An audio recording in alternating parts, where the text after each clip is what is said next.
One of our primary commitments at the outset when we proposed to host the Winter Games for 2010 was that we would make sure they're the most sustainable and greenest Winter Games ever for the Olympics. And I believe we are on target to meet that accomplishment or that goal that we set for ourselves.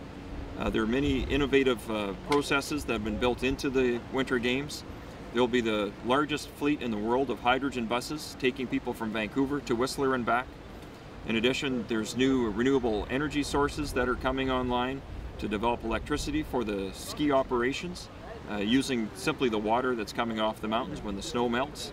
So the very snow that the skiers are racing on, when it melts, will power the operation through the electricity generation. And there are many other features trying to reduce waste as much as possible to make sure it's really a green, sustainable Winter Olympics that can be a great example for the rest of the world. We are working through the Olympic Committee to make sure that the emissions are reduced as much as possible. And for those emissions that are not completely eliminated, then we will be purchasing offsets to offset the impact of those emissions. And in British Columbia, we've set up something called the Pacific Carbon Trust with very stringent rules about what qualifies as a carbon offset or a carbon credit. They have to be verifiable, they have to be incremental, you have to demonstrate that it's really meaningful if you're calling something an offset, that it really does accomplish the objective of reducing emissions. And so we have set up some very stringent and effective criteria here in British Columbia to make sure that if somebody's purchasing an offset, it really does accomplish the goal. And that the world doesn't come to an end because you put a price on carbon emissions. Initially we set it at $10 per ton. Now it's at $15 per ton of greenhouse gas emissions. And by July 1st of next year, it will rise to $20 per ton. But at the same time, we're taking all of that revenue, and next year it will be $800 million, and putting it into offsetting income tax and other tax relief for individual British Columbians as well as for businesses.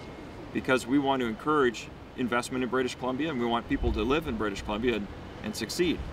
So we're using that new revenue we get from putting a price on the carbon pollution and using it to reduce taxes that people pay in the rest of their lives. And so for a government's perspective, it is revenue neutral. We're not keeping the money for government bureaucracy or programs, we're returning it to British Columbians.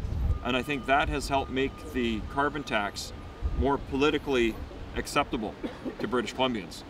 Because initially, whenever you propose a tax, people are concerned that it's simply a money grab. We're making it clear that this is revenue neutral, so by law, the government has to return that revenue back to British Columbians through other forms of tax relief. And actually, this is one tax that our government hopes people don't pay. We want to encourage people not to pay the carbon tax. And if people don't like the carbon tax, then actually it's accomplishing its goal because they'll have an incentive to avoid the tax by using less fossil fuels and move